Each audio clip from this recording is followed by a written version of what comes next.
Hello there, you joined me for my September update at Dean Park Station, and I've made a lot of progress over the past couple of weeks, especially on the ballasting. As you can see before you, it's all now in place. I can pan out all the way down the station to the three-way point, which is at the east end. It's all glued in place now, and also I need to tidy bits and pieces up, and I've placed everything back where it should be just now, just to kind of get the station looking good again, so I can run some trains, because it's been a while since I've run some, and you know, it's what the hobby's all about, as well as making things, so I'm wanting a bit of a running session. I'll take you through this part in a bit more detail. One of my main concerns was how would the ballast with the PVA react when it touched the card and paper retaining walls. Even though these are coated in spray varnish to protect from water, I didn't want to take the risk of ruining them all, so what I did was I drew around the profile of the wall onto the baseboard, removed the raised section, masked it off with masking tape, did the ballast with the glue, PVA, water and very liquid mix as per normal, ballasted it all, and I managed to get quite a clean edge there, not a lot of a gap there. You can see the dark grey baseboard just in slight parts along the edge of this bit of retaining wall. If I zoom in on the end of the platform, it's been cut around the end of the platform as well, so I'm actually quite chuffed with what I managed to achieve with masking tape. The same technique was used for cutting around the platforms, so obviously there's no ballast underneath the platforms. From this view here, you could probably see better the kind of clean edge that I managed to get using the masking tape. I just ran a chisel on there just to neaten up any bits that had crept under the masking tape as it glued, and again it's been done where the signal box will be and right the way along to the tunnel mouth. I've got the orange tubing to look like you know, the stuff that runs under the tracks to protect the cables.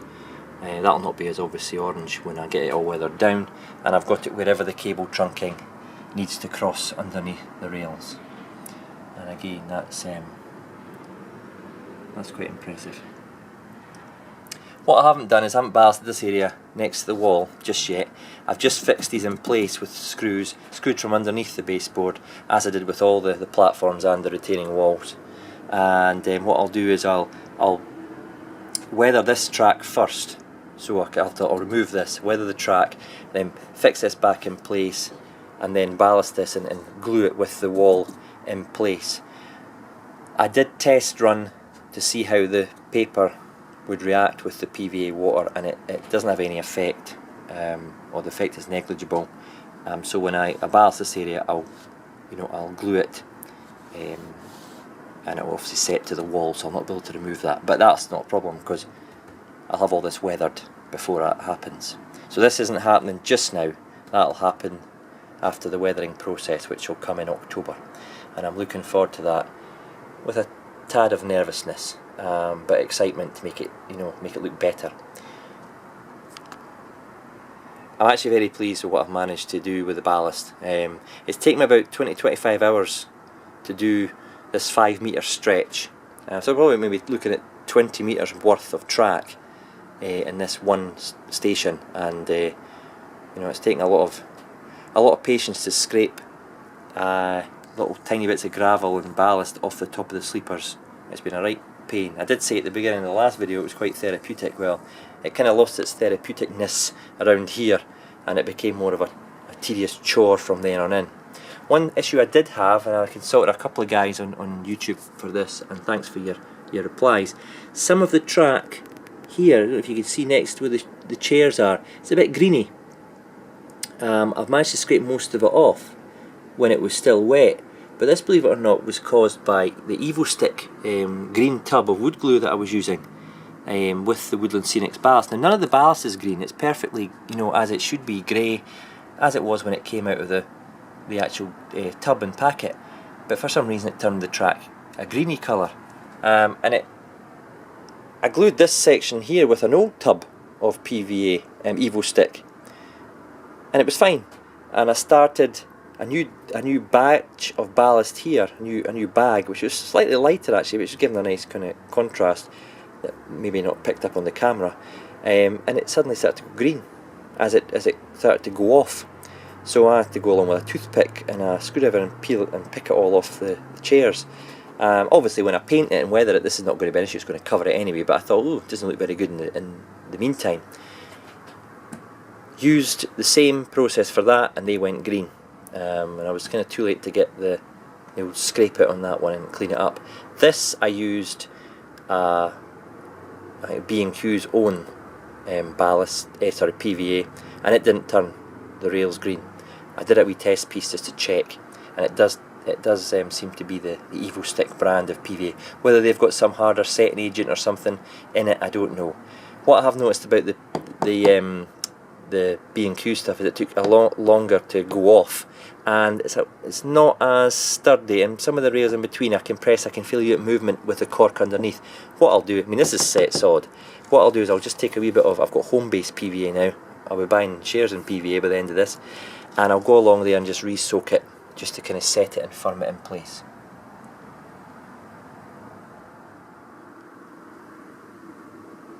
Here we are at the west end of the station, and I just did that bit at the weekend, this bit of ballast, and it's now setting and hardened. This platform's not been put in place yet. What I'll do is I'll screw that in place, ballast this, and then glue when I'm happy with with the layout of everything. This will show you how I've managed to cut round the platforms with the ballast. I will do a wee bit of a chisel to that just to neaten it off, so it sits just like so, and it fits in pretty neatly. I have to say, to the edge of the ballast. There is slight gaps, and I'll do what I did at the retaining wall at the other end there. Just put a bit of loose ballast in and a little drop of PVA and water mix just to kind of set that in place. Same with this one. This is all fitted in. It's all screwed down. Just screwed down every so often, just to give it a firm base and to stop it moving as I start to put the station together. So there is the ballasting. Enjoyed it?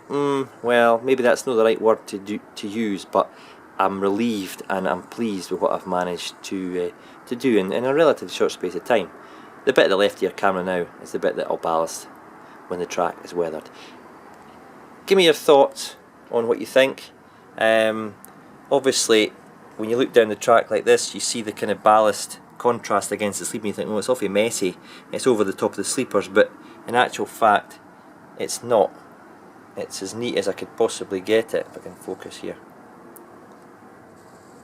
And it's as neat as I could have got it. There's no ballast on top of the sleepers. All the points work.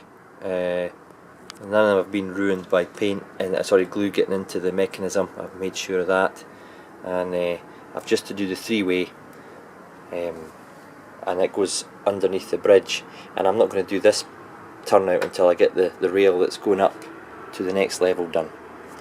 That's all for the next couple of months. So I say, guys, can I have some feedback on what you think of my efforts, and I'll take it from there. In the past month, I've also been completing my overhead information frames, boards, and here's one of them here. I detailed what these were made out in the last video in my previous update. I just put a base on them, a plastic card base, and it gives the effect of a kind of steel plated base that would be bolted into the platform, as possibly well as concreted on. Get to focus on these. There's a screen there, faces each way, depending on obviously where you're coming from on the platforms. You can see some information on arrival, departures. These are from the screens themselves are from the Bachmann station modernisation pack. I've got quite a few packs of these. I've also got overhead clocks. Again, I've got ones that face different directions depending on where they're positioned in the platform. I'm quite quite pleased with those. They're simply just glued on as well. And for the terminus platforms, the ones that terminate at the station, I've got ones that face the same way. I've got two sets of screens, and these will go at platform, now let's get this right, 1, 2, 3, platform 4 and platform 5, just in front of the the ScotRail push pull.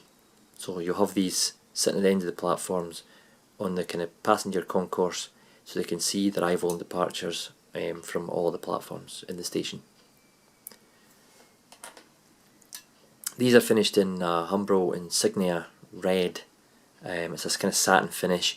It looks less orangey and bright than the actual rail red the paint I got before.